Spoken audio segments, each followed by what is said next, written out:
नमस्कार साथियों, एक बार फिर से आप सभी का आपके अपने YouTube चैनल यूपी एग्जाम मंत्रा पे स्वागत है। जैसा कि आप सभी को पता है कि हम लोग बहुत बेहतरीन तरीके से कंप्यूटर सब्जेक्ट के जितने भी PYQs हैं उनको कवर कर रहे हैं और ये क्लास जो है जितने भी हमारे साथी यूपी ट्रिपल एससी की किसी भी मुख्य परीक्षा में बैठ रहे हैं सबके लिए बहुत ही ज़्यादा महत्वपूर्ण होने वाली हो, चाहे हमारे लेखपाल के साथी हों चाहे हमारे लोअर PCS के साथी हों।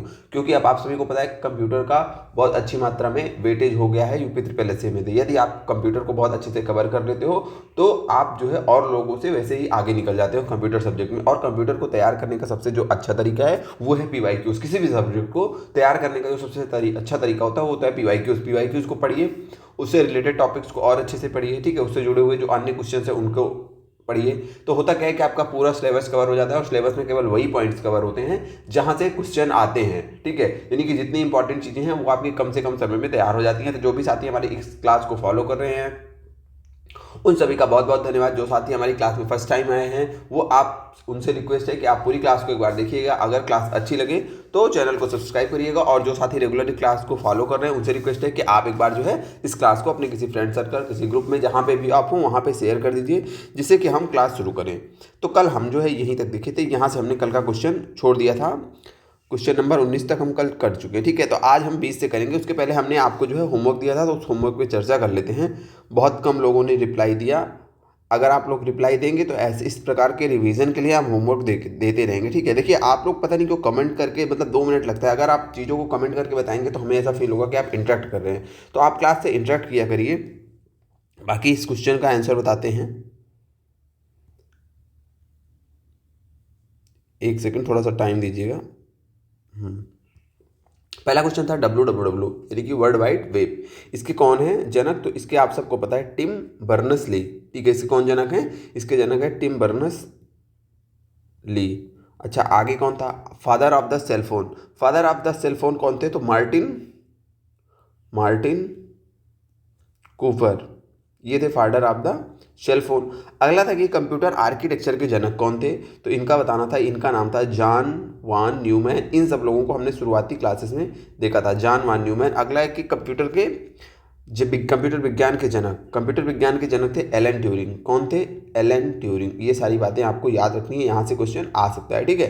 पहली चीज। दूसरी चीज, अब आपको ये ध्यान रखना है कि जो साथी हमारे ये पूछ रहे हैं कि सर अभी कितनी क्लासेस चलेंगी, तो लगभग 13-14 क्लासेस और आएंगी।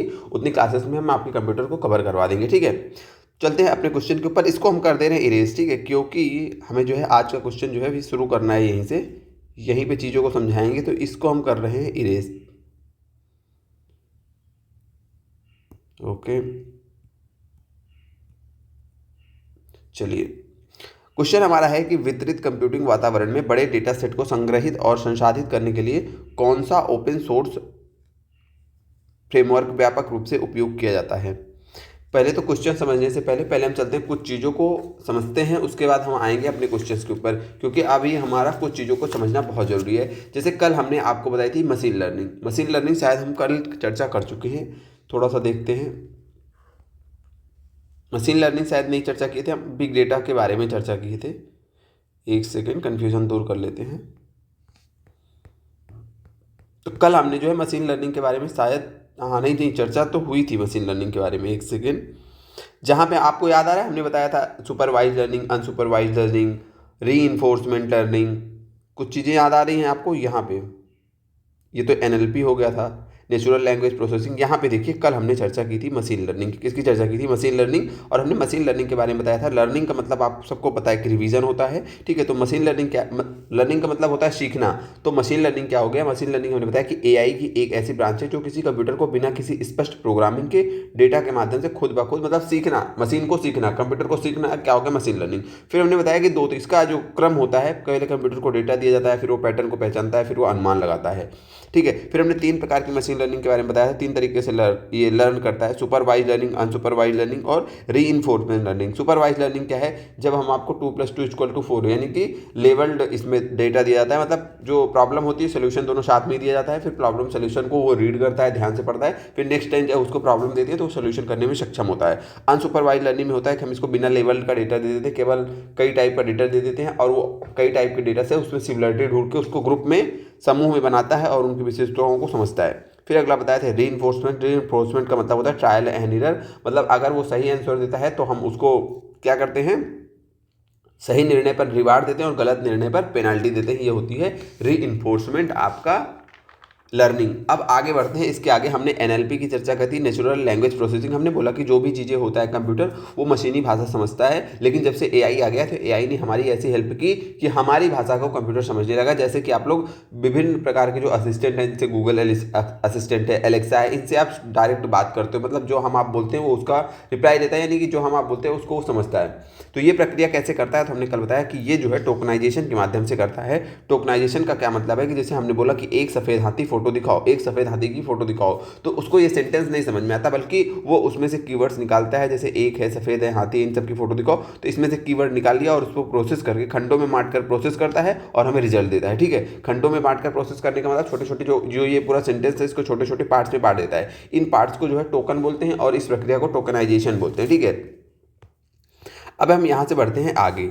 अब आज की क्लास को यहीं से स्टार्ट करते हैं, यहाँ पे समझते हैं, आपको कुछ और चीज़ें समझ आते हैं किससे रिलेटेड, मशीन लर्निंग से जुड़ी हुई चीज़ें। देखिए, एक होता है एआई। कौन होता है एआई? एआई का मतलब होता है आर्टिफिशियल इंटेलिजेंस। क्या होता है? Artificial intelligence. एआई का क्या मतलब होता है? Artificial intelligence. ये समझिए कि एक ब्रॉड कॉन्सेप्ट है। ठीक है, ये एक ब्रॉड कॉन्सेप्ट है। इसके अंदर क्या आता है? इसके अंदर होता है कि जब मशीन, यानी कि जो आपके कंप्यूटर है, जब मशीनें जो हैं हमारे माइंड की, यानी कि मानव दिमाग की बुद्धिमत्ता की नकल करने लगे, यानी कि जैसे हमारा दिमाग काम करता है इसी की नकल करने लगे, मशीनें भी कुछ कुछ इंसानी दिमागों के जैसे काम करने लगे, मशीनें क्या हो जाएं, तो उसे ही हम बोलते हैं आर्टिफिशियल इंटेलिजेंस। आर्टिफिशियल मतलब कृत्रिम, इंटेलिजेंस मतलब बुद्धिमत्ता। बुद्धिमत्ता तो इंसानों के पास है। कृत्रिम बुद्धिमत्ता का क्या मतलब है कि जब यही बुद्धिमत्ता हम मशीनों में जो है इनबिल्ड करते हैं, यानी कि मशीनों के अंदर भी जब इंसानों के समान बुद्धिमत्ता आने लगती है। ठीक है, तो उस प्रक्रिया को क्या कहा जाता है? Artificial intelligence. ठीक है, उसको क्या बोला जाता है? Artificial intelligence. मतलब मशीन जो है जब इंसानी बुद्धिमत्ता की नकल करने लगे, इंसानी, एकदम सिंपल भाषा में आपको समझा रहे हैं कि मशीनें जब इंसानी बुद्धिमत्ता की नकल करती हैं तो वो क्या कहलाता है? Artificial intelligence. ये बात आपको याद रखनी। अच्छा, इसके बाद आप बोलेंगे कि आपने हमें कुछ और चीज़ें कल बताई थी, जैसे एआई के बाद बताया मशीन लर्निंग। मशीन लर्निंग क्या है? मशीन लर्निंग क्या है? देखिए, मशीन लर्निंग है कि उसको सीखने का तरीका। अब जैसे उसको बुद्धि चाहिए ना, एआई का मतलब क्या है कि कंप्यूटर को चाहिए क्या? बुद्धि चाहिए, बुद्धिमत्ता चाहिए। तो बुद्धि तो तभी आएगी जब हम आप पढ़ाई करेंगे। हम आप पढ़ते हैं तो हम आपका दिमाग विकसित होता है, माइंड विकसित होता है। तो उसी प्रकार जब कंप्यूटर पढ़ाई करेगा, कंप्यूटर सीखेगा, तभी उसके अंदर क्या आएगी? बुद्धिमत्ता आएगी। ठीक है, तो मशीन लर्निंग क्या है? तो हमने बताया ये जो एआई है ये एआई का ही पार्ट है। एआई ऐसे लिख लीजिए कि एआई के अंदर वह तकनीक जो कंप्यूटर को सिखाती है, वह तकनीक जो कि डेटा के द्वारा, इन चीज़ों को लिखते चलिएगा, जो कि डेटा के द्वारा एआई को सिखाती है।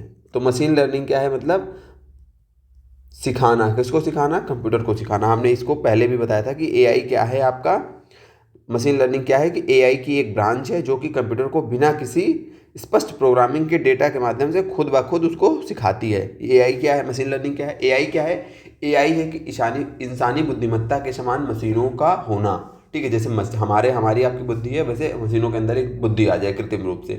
वो आएगी कैसे? वो आएगी जब हम उसको सिखाएंगे। किससे सिखाएंगे? डेटा के माध्यम से सिखाएंगे।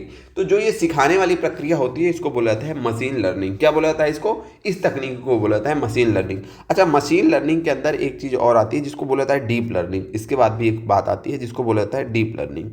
सारी चीज़ों को ध्यान से सुनते चलिएगा, क्वेश्चन यहाँ से आता है। अगला क्या होगा? Deep learning. ये बताइए, राइटिंग कुछ सही हुई? हम आप लोगों के लिए एक मतलब ये सॉफ्टवेयर ढूंढे, इस पर थोड़ा सा राइटिंग सही होती है। हमने बहुत प्रयास किया और थोड़ा सा लिखते भी अब स्लो हैं, जिससे कि चीज़ें आपका नोट्स भी बन सके और आप आसानी से समझ सकें। तो डीप लर्निंग क्या है? तो डीप लर्निंग है, होता क्या है कि समझिए वो भी मशीन लर्निंग ही है। मतलब लर्निंग का ही, लर्निंग के अंदर है, मशीन लर्निंग के अंदर है, लेकिन डीप लर्निंग है। डीप लर्निंग का मतलब होता है गहराई से सीखना, गहराई से सीखना। अब आप कहेंगे गहराई से सीखने का क्या मतलब है?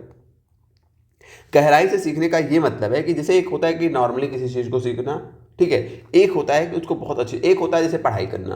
पढ़ाई करने का क्या मतलब है? आपने कोई बुक उठाई, कोई बुक पढ़ ली, बुक उठाई, बुक। एक होता है गहराई से पढ़ना। गहराई से पढ़ने का क्या मतलब है? जैसे मान लीजिए हम आप इतिहास पढ़ रहे हैं अपने परीक्षा के दृष्टिकोण से, नॉर्मल जो चीज़ें। एक होता है शोधकर्ता कौन होता है? शोधकर्ता। जो पीएचडी करते हैं वो क्या करते हैं? वो उसी इतिहास के किसी टॉपिक में ढूंढते हैं, यानी कि नए ज्ञान की खोज करते हैं, नए ज्ञान की खोज करते हैं। जैसे वो ऐसे बनी बनाई परंपरा पे नहीं चलते हैं कि जो चीज़ें लिखी हैं वही सत्य है, नहीं, वो खोज करते हैं कि क्या इतिहास और कुछ हो सकता है, क्या ज्योग्राफी में और कुछ चीज़ें हो सकती हैं। तो जो पीएचडी स्कॉलर्स होते हैं, यानी कि जो प्रोफेसर्स होते हैं, वो क्या करते हैं? वो रिसर्च करते हैं, नए ज्ञान की खोज करते हैं। तो वो क्या हो गई? डीप लर्निंग हो गई। हम लोग जो करते हैं वो समझिए नॉर्मल लर्निंग है। तो उसी प्रकार डीप लर्निंग क्या है? डीप लर्निंग क्या है कि जब मशीन जो है, जब मशीनें जो हैं बहुत गहराई से सीखती हैं, यानी कि यहाँ तो वो, तो देखिए यहाँ पे जो होता है वो सीखती हैं, लेकिन सीखती हैं एक मशीनी रूप में सीखती हैं। लेकिन डीप लर्निंग में क्या होता है? इसको बोला जाता है ये एक न्यूरल नेटवर्क है। न्यूरल नेटवर्क का मतलब यहाँ पे जो मशीनों के सीखने का तरीका है ना, मशीनों के सीखने का तरीका जो बनाया जाता है, ये लाइन याद रखिएगा कि जो मशीनों के सीखने का तरीका है वो पूरी तरह जो है, पूरी तरह इंसानी इंसानी मस्तिष्क की जो सीखने की तरीका है, जो मस्तिष्क के सीखने का स्ट्रक्चर होता है, इंसानी मस्तिष्क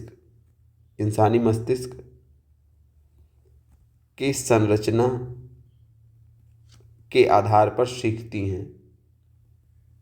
इसको आपको ध्यान रखना है। मतलब डीप लर्निंग क्या है? यहाँ लर्निंग, मशीन लर्निंग तो हो गया कि ठीक है मशीनें सीख रही हैं, लेकिन डीप लर्निंग उससे भी गहराई है। यहाँ मशीनें सीखती नहीं हैं जैसे हम और आप सीखते हैं। जैसे इंसानी दिमाग कोई भी चीज़ को, किसी भी जो है कॉन्सेप्ट को, किसी भी ज्ञान की चीज़ों को कैसे सीखता है, नए फैक्ट को कैसे सीखता है, नई चीज़ों को कैसे लर्न करता है, उसका जो प्रोसेस होता है, उसी प्रोसेस के आधार पर मशीनों को जब सिखाया जाता है किसी चीज़ को, तो वो डीप लर्निंग कहलाता है। जैसे हमारा मस्तिष्क कैसे सीखता है?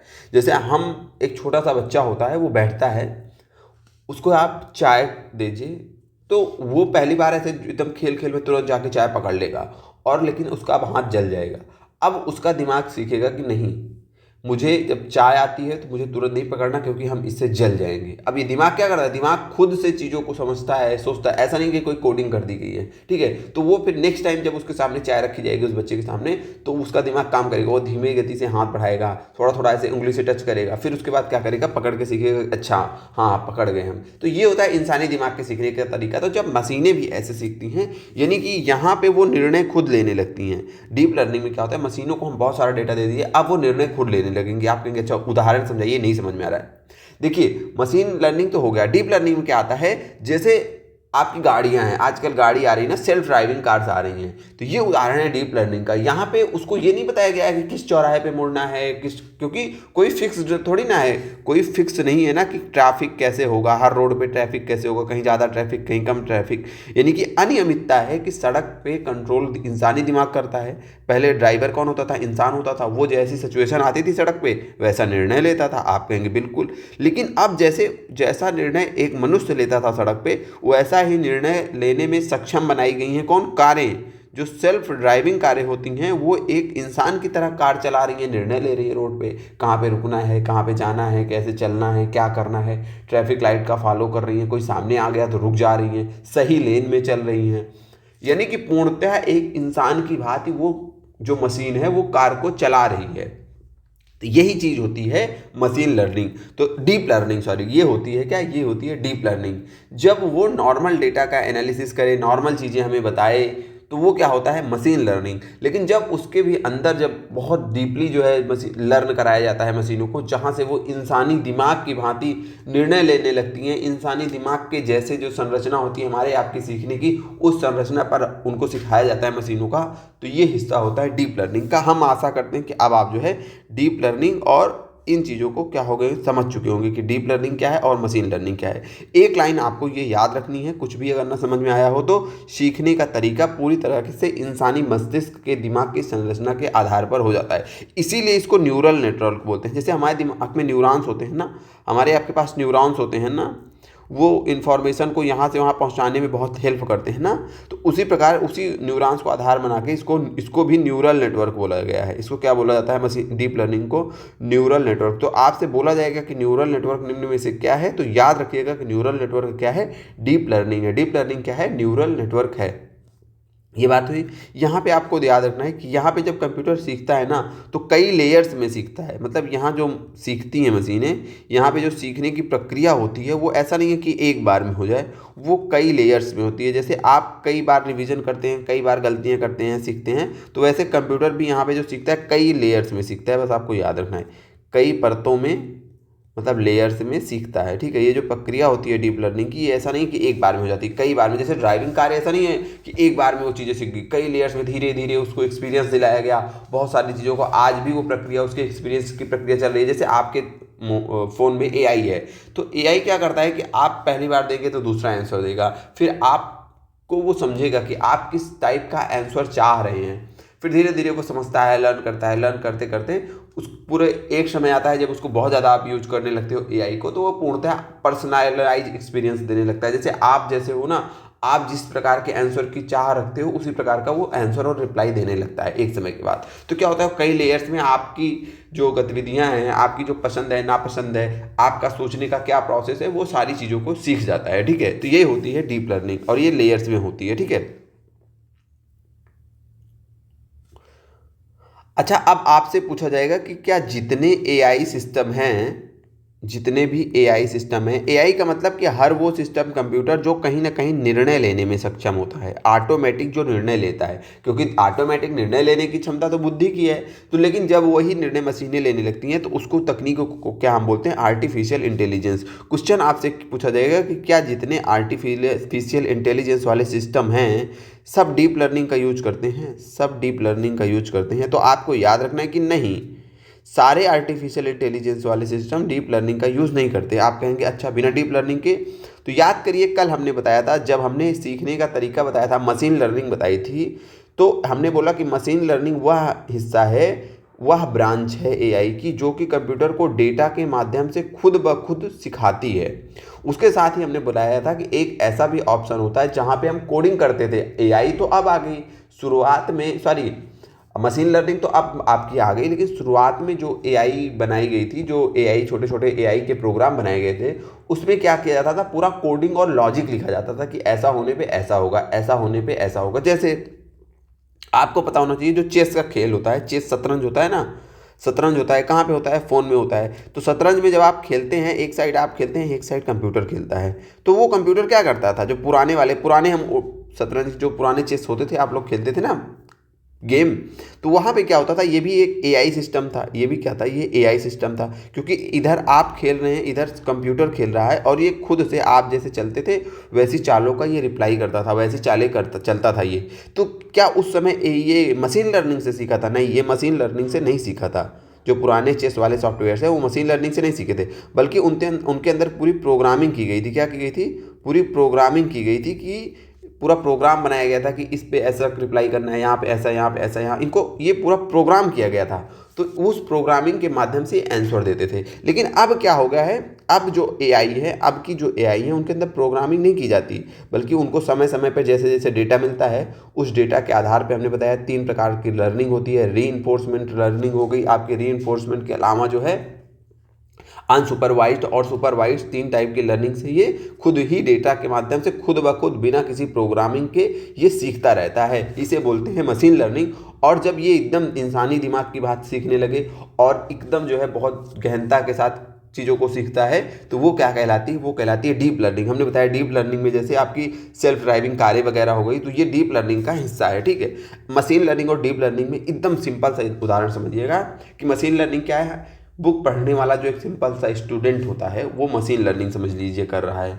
मशीन लर्निंग अगर आपको समझना हो, जैसे हम आप बुक पढ़ के लर्न कर रहे हैं ना, तो ये यहीं तक की जो सीमा होती है वो मशीन लर्निंग में आती है। और डीप लर्निंग क्या है कि जो बुक लिख रहा है वो क्या कर रहा है, वो मशीन लर्निंग, वो डीप लर्निंग कर रहा है। ठीक है, डीप लर्निंग कर रहा है बुक लिखने वाला, और बुक पढ़ने वाला मशीन लर्निंग। एकदम सिंपल सा एग्जाम्पल आपको बता दिए। अब आशा करते हैं यहाँ तक की चीज़ें आपको समझ में आई होंगी। ठीक है, अब बढ़ते हैं आगे, कुछ और चीज़ें आपको यहीं से समझाते हैं। कल हमने आपको एआई के लिए भाषाएं बताई थी, पाइथन बताया था हमने कि ये बेस्ट होती है एआई और मशीन लर्निंग के लिए। फिर हमने एक बताया था LISP करके, लिस्ट यानी कि लिस्ट प्रोसेसिंग, जिसके जनक जैन मैकार्थी थे, और वो इस भाषा को जो LISP थी उसको एआई की जननी बोला जाता था। याद आ रही है चीज़ें? चलिए, कल हमने उसके बाद आपको बिग डेटा पढ़ाया था। क्या पढ़ाया था? Big data. बिग डेटा यहाँ पे है कि नहीं है, एक सेकेंड। बिग डेटा हाँ, यहाँ पे हमने आपको बिग डेटा पढ़ाया था। अब कुछ चीज़ें बिग डेटा से आगे बढ़ते हैं। तो बिग डेटा में हमने कल क्या पढ़ा था? बिग डेटा में हम लोगों ने पढ़ा था बिग डेटा क्या है। तो हमने बताया था बिग डेटा वो है जो कि नॉर्मल जो हमारा एसक्यूएल होता है, ठीक है, और जो हमारी नॉर्मल एसक्यूएल पता है आपको? एसक्यूएल हमने बताया था कि लैंग्वेज और जो कि डेटा को जो है डेटाबेस को मैनेज करती है, ठीक है। एसक्यूएल का फुल फॉर्म अब आप लोग कमेंट में बताइएगा। और हमने बोला था कि जो नॉर्मल एक्सेल होती है हमारी एमएस एक्सेल, जब उस पर हम डेटा को प्रोसेस ना कर पाए, डेटा इतना बड़ा हो जाए, तो उसको जनरली हम बिग डेटा बोलते हैं। हमने बिग डेटा के लिए आपको कंडीशंस बताई कि बिग डेटा की विशेषता पहले थी 3V। 3V का मतलब वॉल्यूम, वेलोसिटी और वैरायटी। फिर हमने बोला अब जो है 5V हो गई है। अब इसमें जो है आपकी वेरासिटी और वैल्यू, दो चीज़ों को और ऐड ऑन किया है। तो अगर आपसे कभी भी 3V और 5V के बारे में पूछे तो आपको वो चीज़ें बता देनी है। अब इसके आगे बढ़ते हैं। हमने बोला कि ये जो है बिग डेटा इतना बड़ा होता है कि इसको आपकी जो एक्सेल है या फिर जो आपका एसक्यूएल है वहाँ पे ये चीज़ें जो है प्रोसेस नहीं हो पाती। यहाँ का जो डेटा है वो प्रोसेस नहीं हो पाता है। तो कहाँ पे होता है? यानी कि इस डेटा को प्रोसेस, बिग डेटा को प्रोसेस करने के सॉफ्टवेयर हैं कुछ। यहाँ पे लिखिए बिग डेटा को भी प्रोसेस करने के लिए सॉफ्टवेयर होंगे, ठीक है। अब यहाँ पे एक सॉफ्टवेयर नहीं होते, कई सारे सॉफ्टवेयर साथ में वर्क करते हैं अलग अलग काम के लिए, ठीक है। हो कि कुछ काम जो है एक्सेल पे भी हो रहा है, कुछ काम एसक्यूएल पे भी हो रहा है, लेकिन क्योंकि वो जो एसक्यूएल पे काम कर रहा है वो नॉर्मल डेटा का ही काम होता है, इसके एक हिस्से के। लेकिन जो पूरे बिग डेटा को कौन मैनेज करता है, तो उसके लिए कुछ सॉफ्टवेयर्स हैं, वो आपको याद रखना है। वहाँ से क्वेश्चन पूछा गया है। जैसे पहला है एक सॉफ्टवेयर, उसका नाम है हडूप। क्या नाम है? हडूप। ये क्यों इंपॉर्टेंट है? क्योंकि यहाँ से लगातार क्वेश्चन पूछा गया है। इसका क्या नाम है? हडूप। आप कहेंगे हडूप क्यों जरूरी? हडूप इसलिए जरूरी है, आपको ये याद रखना है कि ये बिग डेटा को प्रोसेस करने वाला एक ओपन सोर्स सॉफ्टवेयर है। कैसा है? Open source. अब ओपन सोर्स क्या होता है, क्लोज सोर्स क्या होता है, सॉफ्टवेयर के कितने, सॉफ्टवेयर लाइसेंस के कितने टाइप्स होते हैं, सारी चीज़ें बहुत बेहतरीन तरीके से हमने आपको बताई है, ठीक है। हडूप क्या है? ये है एक ओपन सोर्स सॉफ्टवेयर। अच्छा, अब हडूप के बारे में हम चीज़ों को पढ़ेंगे। आप बोलेंगे कि क्यों, अभी तक तो आपने सारे सॉफ्टवेयर्स के बारे में नहीं पढ़ाया, हडूप के बारे में क्यों पढ़ा रहे हैं? तो हडूप के बारे में हम इसलिए पढ़ा रहे हैं क्योंकि हडूप से क्वेश्चन आया हुआ है, कई सारे लगातार क्वेश्चन आए हुए हैं। देखिए, जो ये जिनको अभी लग रहा होगा कि क्लास लंबी हो रही है, तो आप ध्यान दीजिए, पहले हम पूरा जितना आज की क्लास का कॉन्सेप्ट है वो समझा दे रहे हैं ताकि क्वेश्चन आपको आसानी से समझ में आ जाए। पूरा एक मैप बना दे रहे हैं। क्लास में नई चीज़ें हैं तो ध्यान से पढ़िएगा। हो सके फर्स्ट टाइम पढ़ने पे नहीं समझ में आए, लेकिन अगर आपको समझ में नहीं आता है तो फिर से क्लास रिपीट करके देखिएगा, बहुत अच्छे से चीज़ें समझ में आएगी, ठीक है। इतना आसान भाषा में हम आपको समझा रहे हैं कि जो है इतनी आसानी से जो है जल्दी कंप्यूटर जैसा सब्जेक्ट जो है समझ में आता नहीं है। तो हम बहुत मेहनत करते हैं कि हम क्या एग्जांपल्स दें आपको। आप समझिए कि हम आपके कंटेंट बनाने में इतनी मेहनत करते हैं कि मतलब मिनिमम 3-4 घंटे क्लास का कंटेंट तो आप देखते हैं कि ठीक है क्लास में हम आए, पढ़ा के चले गए, प्रीवियस ईयर को लाना, उनको उसके बारे में क्या पढ़ाना है, कैसे पढ़ाना है, किन चीज़ों पे फोकस करना है, ठीक है, बुक पढ़ना, वहाँ से डेटा निकालना, वहाँ से चीज़ों को समझना। तो ये जो आपको कंटेंट मिल रहा है ना, आपको इसकी वैल्यू अभी नहीं समझ में आएगी। मतलब जिनको आ रही है वो तो क्लास रेगुलर देख रहे हैं, बट जब आप पेपर दे के निकलेंगे ना तो देखिएगा कि जो ये इंटरनेट पे आप यूट्यूब, टेलीग्राम और बैचेस में पढ़ाया जा रहा है, वहाँ का कंटेंट देखिएगा और हमारा कंटेंट देखिएगा कि क्वेश्चन कहाँ से सीधे सीधे आए हैं, डायरेक्टली इनडायरेक्टली, ठीक है। जैसे कि चाहे इस सब्जेक्ट में देखिएगा, चाहे इन्वायरमेंट में देखिएगा, क्योंकि जो हम पढ़ा रहे हैं ना, हम चीज़ों को ऐसे नहीं पढ़ा रहे हैं कि सब्जेक्ट के जैसे, हम चीज़ों को ऐसे पढ़ा रहे हैं, हम ऐसे नहीं पढ़ा रहे हैं कि आपको उस सब्जेक्ट के ज्ञानी हो जाए। हम चीज़ों को ऐसे पढ़ा रहे हैं कि आप पेपर में बैठे तो उस पार्टिकुलर सब्जेक्ट के क्वेश्चन को सॉल्व करने में सक्षम रहें आप।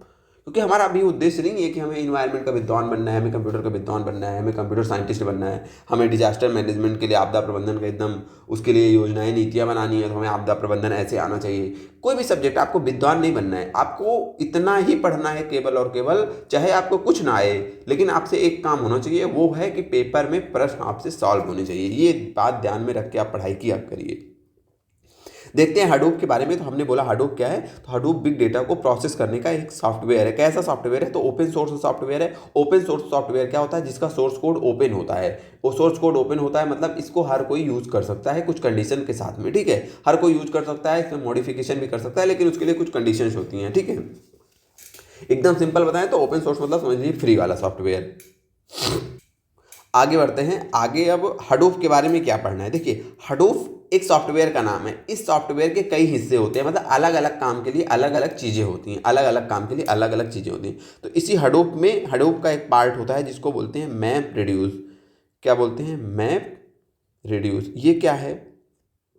पहले तो ये समझना है कि ये क्या है, हडूप का ही पार्ट है।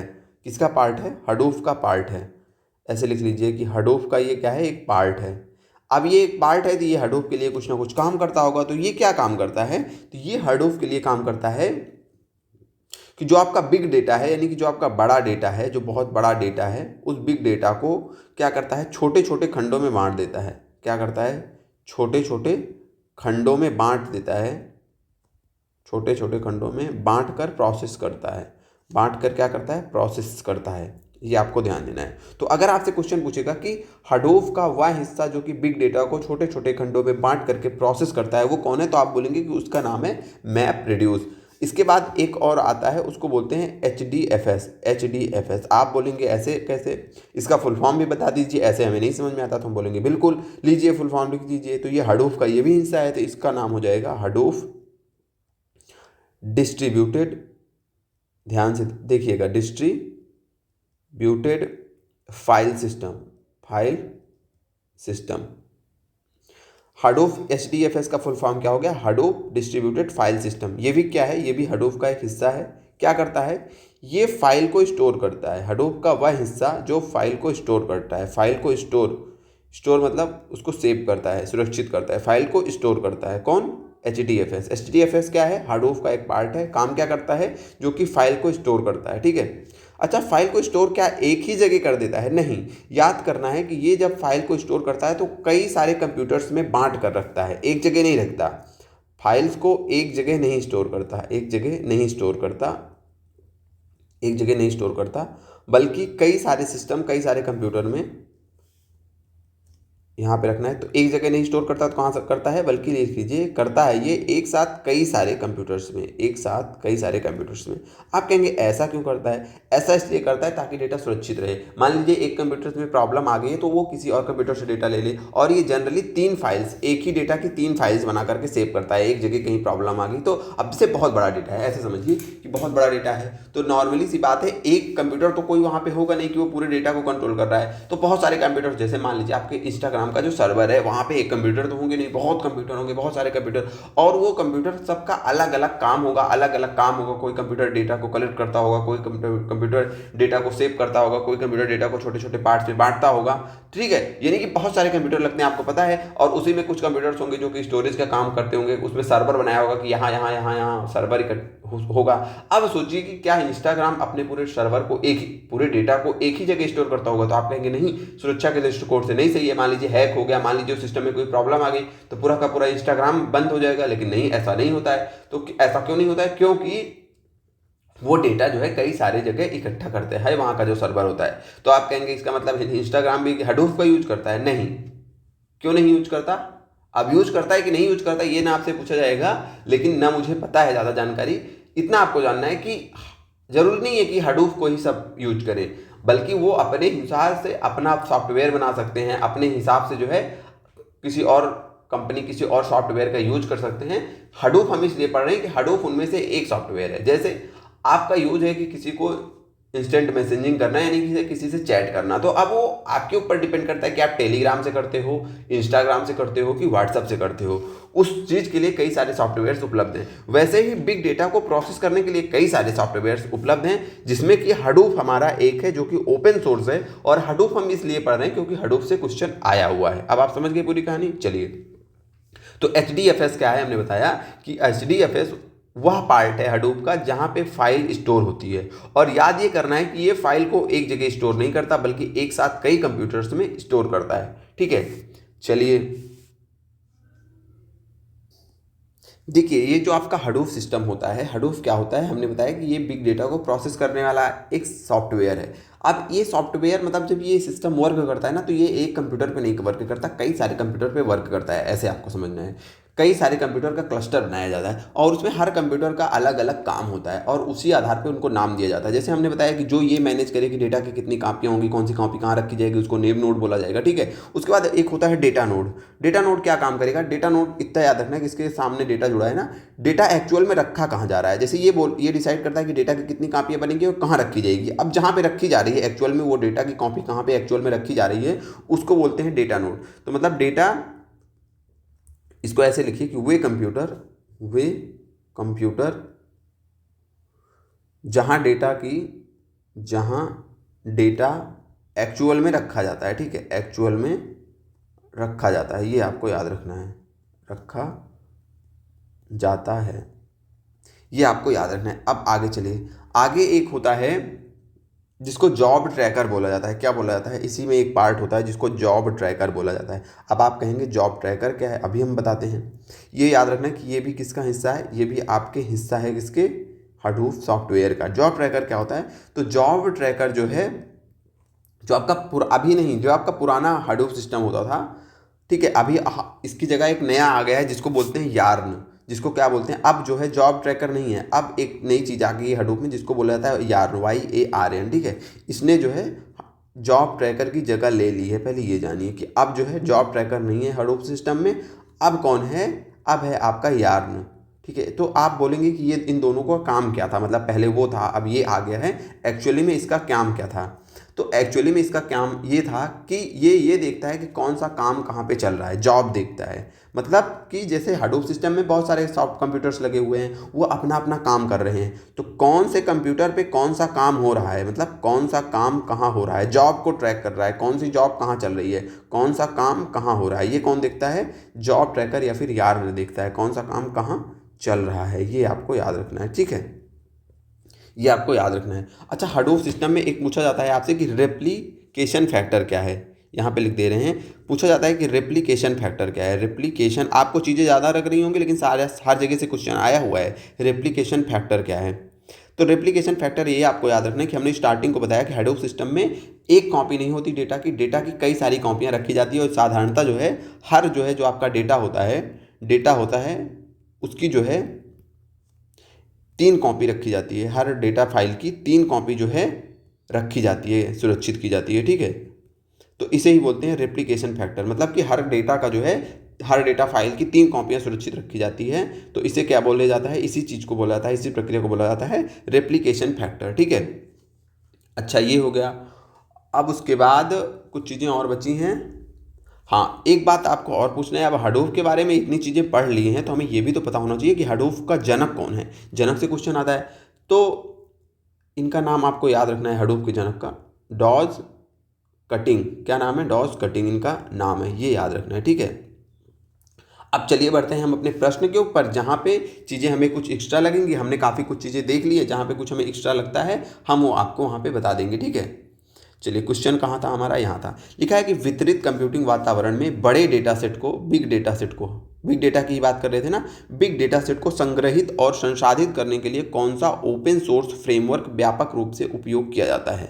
तो हमने बोला कि कौन सा ओपन सोर्स, अपाचे हडूप है, मोंगोडीबी है, अपाचे काफका है, टेंसरफ्लो है। तो अभी हमने बताया कि जो मेरा ओपन सोर्स हम लोगों का सॉफ्टवेयर है, हम लोगों का मतलब जो ओपन सोर्स सॉफ्टवेयर है बड़े डेटा को मैनेज करने के लिए, वो है आपका हडूप। तो वो उसका जो है अपाचे हडूप उसको बोला जाता है, साधारणतः हडूप आप याद रखिएगा, ठीक है। तो राइट आंसर पता चल गया, क्वेश्चन आया है कि नहीं आया है। अगला क्वेश्चन है कि HDFS में कौन सा घटक डेटा प्रतिकृति का समन्वय करता है और डेटा ब्लॉक की देखरेख करता है। तो हमने बताया कि कौन सा डेटा ब्लॉक, मतलब वही जो डेटा समूह है आपका, कौन सा डेटा कहाँ रहेगा, कौन सा डेटा कहाँ रखा जाएगा, ये कौन देखता है।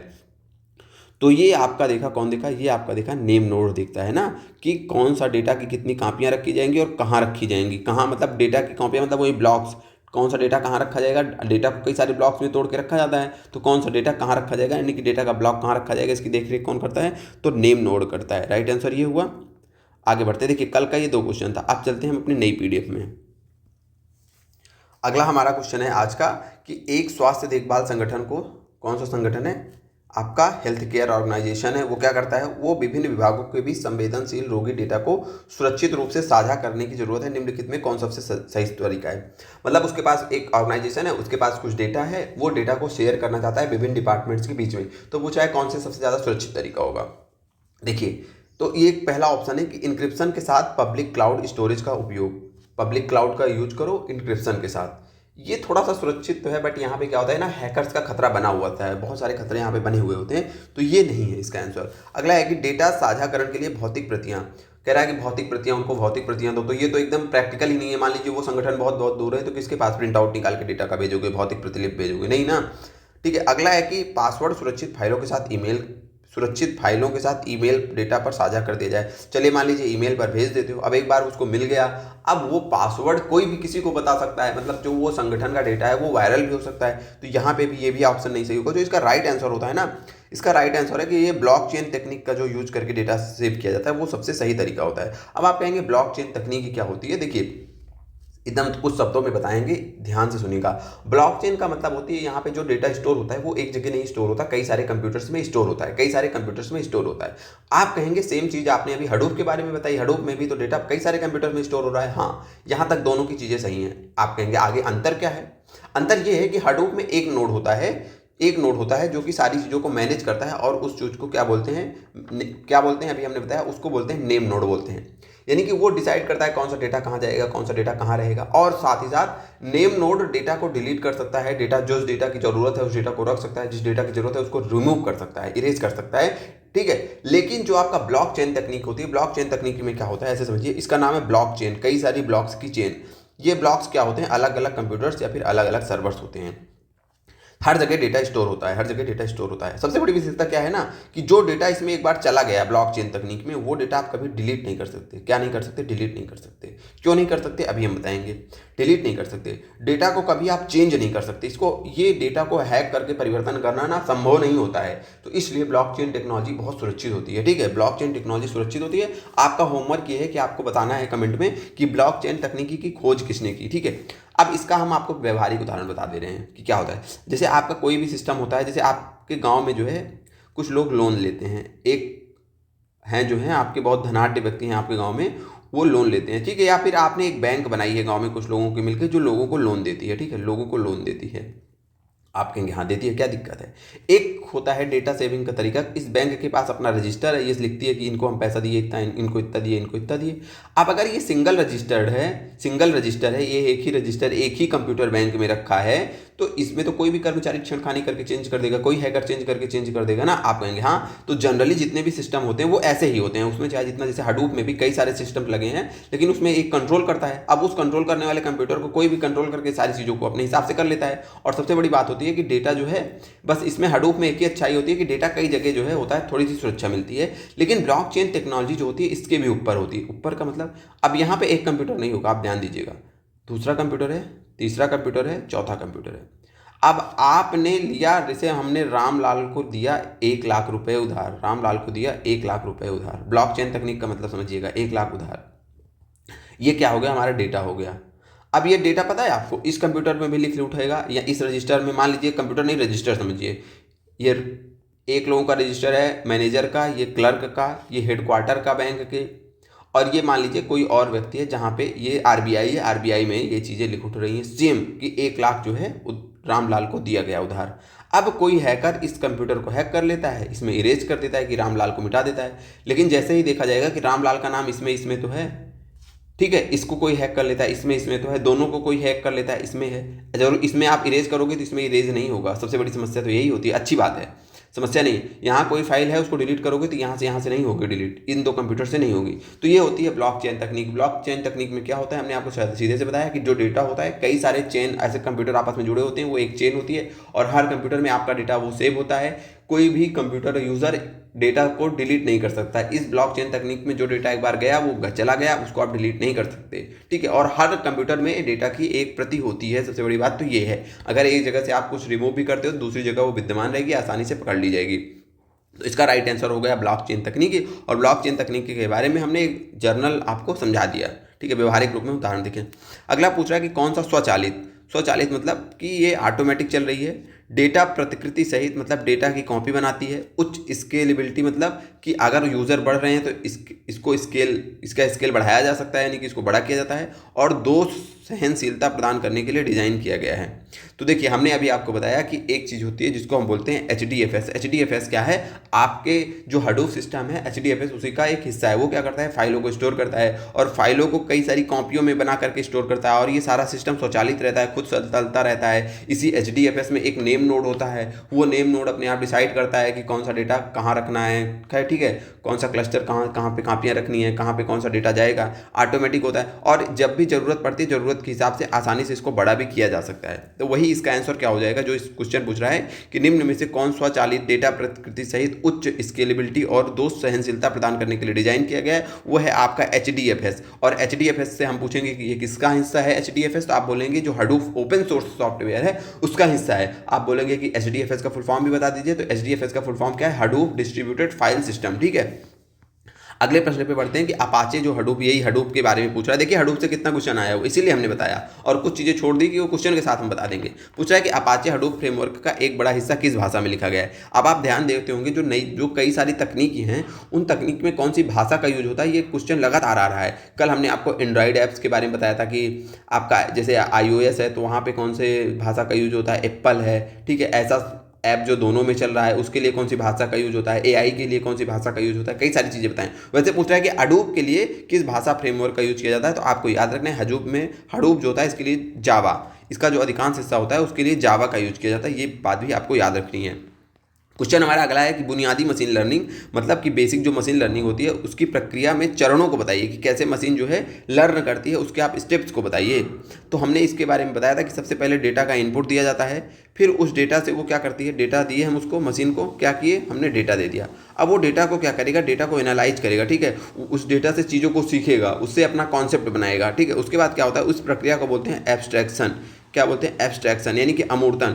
अमूर्तन का मतलब जो डेटा है ना, उस डेटा को वो एनालिसिस करके वहाँ से चीज़ों को निकालता है, जो है जो जानकारियाँ हैं उसको निकालता है, ठीक है, और उनको क्लस्टर्स में बनाता है। फिर उसका क्या करता है, सामान्यीकरण करता है। सामान्यीकरण का मतलब कि जब वो ढूंढता है कि अच्छा इससे रिलेटेड कौन सी चीज़ें हैं और उससे उस चीज़ को रिलेट कर देता है। जैसे हमने बताया कि आपने 1000 जो है कुत्तों की फ़ोटो दी, 1000 बिल्लियों की फ़ोटो दी, खुद से उसने एनालाइज किया कि ये कुत्ते हैं, ये बिल्लियां हैं, उनकी विशेषताओं को ग्रहण कर लिया। अब एक सामान्य विशेषता बना देता है कि कुत्ता है तो ये सामान्य चीज़ें होंगी, बिल्ली है तो ये सामान्य चीज़ें होंगी। अब क्या होता है कि जब आप उसको नई फोटो कोई दिखाते हो तो वो इसी के आधार पर जो उसने सामान्यीकरण कर लिया है कुत्ता और बिल्ली का, तो वो बताएगा कि ये कुत्ता है कि बिल्ली है। तो ये होती है सीधी सी प्रक्रिया, डेटा इनपुट होता है, एब्स्ट्रैक्शन होता है, फिर उसका जनरलाइजेशन होता है। तो अगर आपसे कभी पूछे ये रट लीजिएगा कि जो मशीन लर्निंग होती है उसकी प्रक्रिया क्या होती है, ठीक है। अगला क्वेश्चन है कि ये वही आ गया कि सुपरवाइज लर्निंग क्या है, अनसुपरवाइज लर्निंग क्या है, रीइंफोर्समेंट लर्निंग क्या है, सेमी सुपरवाइज लर्निंग क्या है, कल हमने आपको बताया था।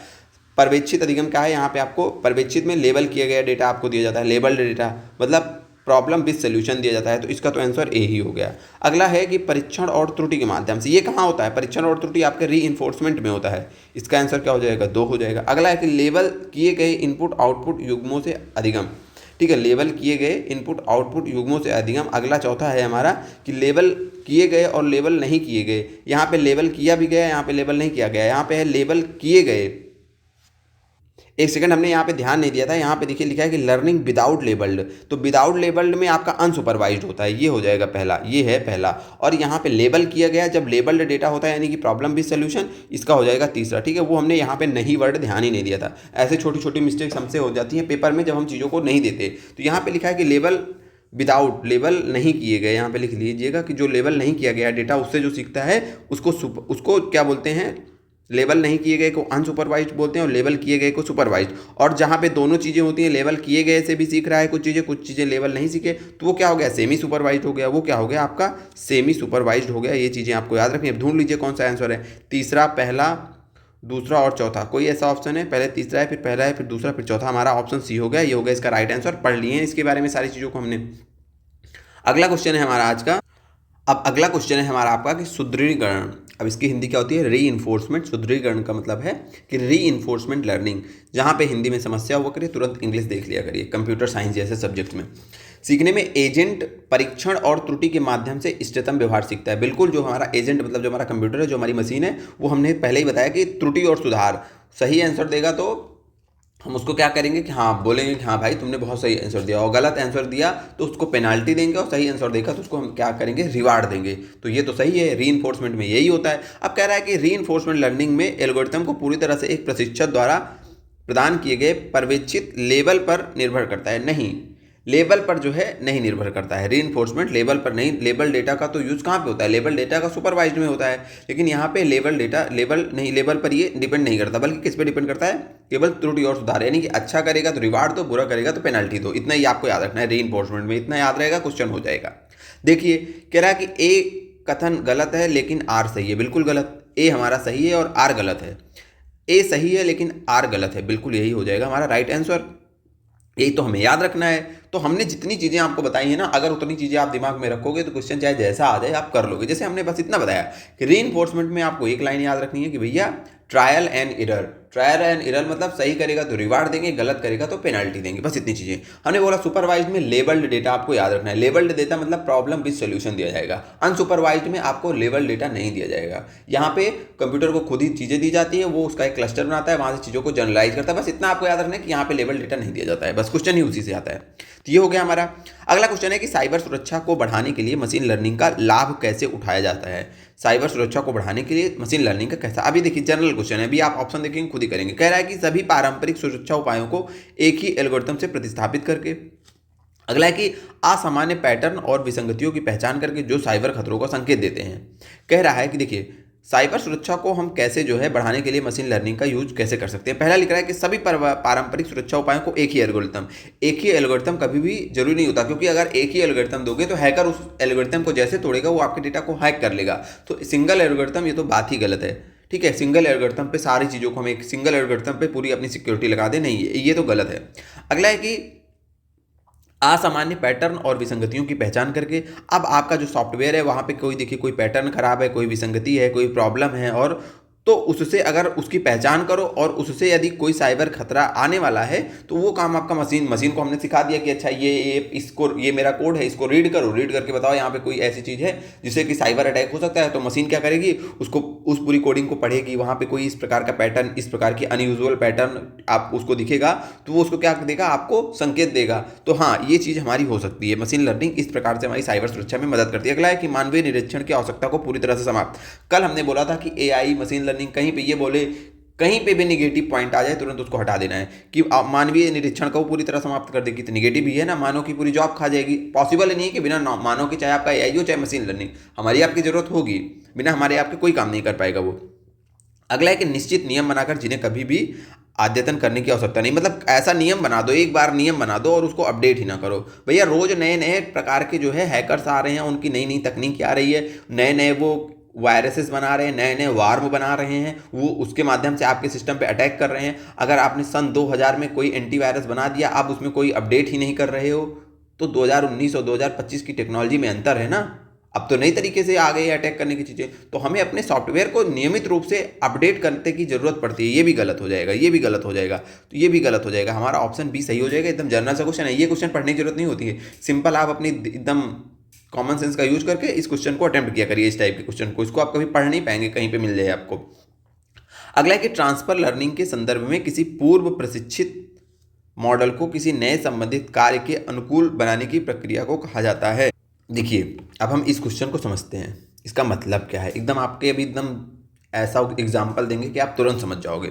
ठीक है, कि ट्रांसफर लर्निंग के संदर्भ में किसी पूर्व प्रशिक्षित मॉडल को, कोई पूर्व प्रशिक्षित मॉडल है, नए संबंधित नया कार्य उसको सीखना है। अब वो नया कार्य अपनी पुरानी जानकारियों से सीखेगा, उस प्रक्रिया को क्या कहते हैं। देखिए आप एक मॉडल हैं, आप क्या है, एक मॉडल है पूर्व प्रशिक्षित। किसके लिए आपने पूर्व में प्रशिक्षण लिया, साइकिल चलाने का। क्या प्रशिक्षण लिया है आपने, साइकिल चलाने का। अब आपको क्या नया काम करना है, बाइक चलाना है। क्या नया काम करना है, आपको बाइक चलाना है। ठीक है, बाइक चलाना है। किसी पूर्व प्रशिक्षित मॉडल को, पूर्व प्रशिक्षित मॉडल है आपको पूर्व में प्रशिक्षण दिया है साइकिल चलाने का। नए संबंधी कार्य, ये आपका नया कार्य है, नए संबंधी कार्य के अनुकूलन बनने की प्रक्रिया को। अब इस आधार पे आप इस काम को चलाना सीख जाओगे, ये क्या कहलाएगा, इसको क्या कहते हैं। क्वेश्चन समझ गए, आप समझाते हैं। ये बताइए कि आपने अगर पहले से साइकिल चलाना सीखी है तो आपको क्या बाइक चलाने में 100% शुरू से जीरो से स्टार्ट करना पड़ेगा। तो हम बोलेंगे नहीं, आप भी बोलोगे नहीं, क्योंकि आपको कंट्रोल करना आता है। आपको क्या करना आता है कि जो दो पहिए की कोई भी वाहन है उसको आप कंट्रोल कर लेते हो, दो पहिए के वाहन को कंट्रोल कर लेते हो। बैलेंस करना आपको आता है, बैलेंस करना यहाँ पे नहीं सीखना है। आपको पता है कि हमें चलते टाइम कैसे मुड़ना है, किधर जाना है, किधर आना है, ठीक है। जैसे साइकिल में सब चीज़ें आपको पता होती है। बाइक चलाना और साइकिल चलाने में इतना अंतर है कि आपको जब साइकिल आपने सीख ली है तो बैलेंसिंग आपको आती है, हैंडल बैलेंस करना आता है, मोड़ किसी मोड़ पे मुड़ना है तो कितना झुकना है, कितनी दूर से मुड़ना है, ये सारी चीज़ें आती हैं। क्या नई चीज़ें सीखना है आपको? केवल क्लच आपको समझना है, उसके बाद जो गियर होता है, ठीक है, और जो एक्सीलरेटर होता है उसके बारे में आपको सीखना है। तो आप क्या करोगे कि अपने साइकिल चलाने का जो पुराना ज्ञान है, यानी कि बैलेंसिंग का हुनर आपके अंदर है, बैलेंसिंग के हुनर का यूज करते हुए इन चीज़ों को लर्न कर लोगे। आपको जीरो से स्टार्ट करने की जरूरत नहीं पड़ेगी अगर आपने साइकिल चलाया। तो यही लिखा है कि किसी पूर्व प्रशिक्षित मॉडल को किसी नए कार्य को करना है। अब साइकिल चलाना आप पहले सीखा था, लेकिन आपका बाइक चलाना नया काम है, आप बोले बिल्कुल, लेकिन इसी के माध्यम से आप इसको सीख जाओगे। ये प्रक्रिया क्या कहलाती है? ये प्रक्रिया कहलाती है फाइन ट्यूनिंग। क्या कहलाती है? इसको कहते हैं फाइन ट्यूनिंग। आपको ये बात याद रखनी है। इसको क्या कहते हैं? Fine tuning. इसमें होता क्या है हमने बता दिया आप। तो इसी प्रकार कंप्यूटर होता है, उसको पहले से ही कुछ चीज़ें आ रही हैं, कुछ काम आ रहा है, मतलब कोई मॉडल है जिसको कुछ चीज़ें हमने बताया कि अच्छा ये रंग है, ये शेप होता है, ऐसी चीज़ें ऐसी होती हैं, ठीक है। अब हमें उसको कुछ नई चीज़ें सिखानी है, तो उसको जो है, जो अब हमारा नया काम है उससे रिलेटेड हम उसको थोड़ी सी नॉलेज देंगे, और वो पुराने नॉलेज और वर्तमान के नॉलेज को यूज करके जो अभी का काम है उसको करने के अनुकूल हो जाएगा। इसको बोलते हैं फाइन ट्यूनिंग। आपको याद रखनी है, ठीक है। आगे बढ़ते हैं। आज का हमारा अगला प्रश्न क्या है? अगला प्रश्न है कि मशीन लर्निंग के संबंध में निम्नलिखित में से कौन सा कथन सत्य है? कौन सा कथन सत्य है आपको ये बताना है। पहला कथन है कि मशीन लर्निंग का उपयोग केवल कंप्यूटर विजन टास्क में किया जाता है। केवल कंप्यूटर विजन टास्क में किया जाता है। अगला है कि मशीन लर्निंग कृत्रिम बुद्धिमत्ता का एक उप समूह है। हमने स्टार्टिंग में ये बताया था कि हाँ, जो आपका मशीन लर्निंग है वो क्या है? वो पार्ट है, एआई का एक पार्ट है। एआई कहाँ से सीखता है? वो मशीन लर्निंग से सीखता है। उसके सीखने का तरीका क्या है? एआई है आपका, ठीक है। अगला है कि मशीन लर्निंग एल्गोरिथम मानवीय हस्तक्षेप के बिना अनुभव से बेहतर नहीं हो सकता। मानवीय हस्तक्षेप के बिना अनुभव से बेहतर नहीं हो सकता है। नहीं, हमने बताया कि अब जो है वो खुद से सीख रहा है, मानव की जरूरत नहीं होती है। मानव की जरूरत नहीं होती है, हम उसको डेटा दे देते हैं, वो सारी चीज़ों को सीख रहा है। अब हमें आपको प्रोग्रामिंग करने की जरूरत नहीं होती। यही तो है मशीन लर्निंग, कि मशीन डेटा के माध्यम से खुद सीख रही है। अगला है कि सभी मशीन लर्निंग मॉडल को कार्य करने के लिए बड़ी मात्रा में लेबलित, नहीं, सबको लेबलित डेटा की नहीं आवश्यकता होती। केवल जब वो सुपरवाइज लर्निंग करेगा तब लेबलित डेटा की आवश्यकता होगी। नॉन सुपरवाइज करेगा, ठीक है, तो रीइंफोर्समेंट करेगा तो वहाँ पे लेबलित डेटा की आवश्यकता नहीं होती। ये भी गलत है हमारा, ये भी गलत हो गया। मशीन लर्निंग का उपयोग केवल कंप्यूटर विजन में किया जाता है, ये भी गलत हो गया। हमारा ऑप्शन बी हो गया सही, ठीक है। क्वेश्चन को ये सब आप लोग, ये सब बढ़िया से क्वेश्चन है जो रिपीट हो सकते हैं डायरेक्टली। अगला है कि मशीन लर्निंग मॉडल विकसित करने के लिए किस ढांचे का व्यापक रूप से यूज किया जाता है? किस ढांचे का व्यापक रूप से यूज किया जाता है? तो ये एक फैक्चुअल क्वेश्चन है, आपको याद रखना है। जो आपका गूगल है ना, गूगल सब आप लोग जानते हो, आप कहोगे हाँ, तो गूगल ने जो है एक ओपन सोर्स जो है मशीन लर्निंग जो है आपकी क्या बनाई है? लाइब्रेरी बनाई है, जिसका नाम है टेंसर फ्लो। क्या नाम है? Tensor flow. टेंसर फ्लो क्या है? ये एक मॉडल है, किसके द्वारा विकसित किया गया है? गूगल के द्वारा। किस लिए विकसित किया गया है? तो मशीन लर्निंग के विकास के लिए, ठीक है। मशीन लर्निंग और न्यूरल नेटवर्क। क्या? Neural network. न्यूरल नेटवर्क का मतलब डीप लर्निंग। डीप लर्निंग हमने आपको स्टार्टिंग में ही बता दिया गया। स्टार्टिंग में हम आपको बता दिए थे क्या? न्यूरल नेटवर्क की डीप लर्निंग, और डीप लर्निंग क्या हमने बताया था। तो गूगल ने एक सॉफ्टवेयर, एक समझ लीजिए एक प्रोग्राम या फिर एक मॉडल, जो भी समझिए, उसका नाम है टेंसर फ्लो, और वो किस लिए बनाया है? मशीन लर्निंग और न्यूरल नेटवर्क के विकास के लिए। तो वही पूछ रहा है कि मशीन लर्निंग मॉडल विकसित करने के लिए किस ढांचे का व्यापक रूप से यूज किया जाता है? तो टेंसर फ्लो का यूज किया जाता है। और टेंसर फ्लो किसके द्वारा बनाया गया है? तो गूगल के द्वारा बनाया गया है, ठीक है। इतनी चीजें आपको समझना है। अगला है कि डिजिटल वित्तीय समीक्षाओं के भाव विश्लेषण में प्राकृतिक भाषा प्रसंस्करण कार्यों के लिए कौन सी मशीन लर्निंग मॉडल सबसे ज़्यादा प्रभावी है? अब ये क्वेश्चन हम लोग कल से देखेंगे, क्योंकि आप 52-53 मिनट की क्लास हो गई है और बहुत मतलब हो रही है लेट, हमें बहुत ज़्यादा देर हो रही है, क्योंकि लगभग जो है आपके 9:30 बज गए हैं और इसके बाद निकलना भी है थोड़ा सा फील्ड में, तो हम निकल रहे हैं, ठीक है। बाकी आपको ऐसे ही क्लासेस प्रोवाइड कराती जाती रहेंगी। हम जो है आपके लिए कंटेंट बढ़िया से बढ़िया बना रहे हैं, और उसको अपने इस बिजी शेड्यूल में भी कोशिश कर रहे हैं कि आपको बढ़िया बेहतरीन कंटेंट मिलता रहे, विशेषकर वो कंटेंट जहां आप परेशान हैं, ठीक है।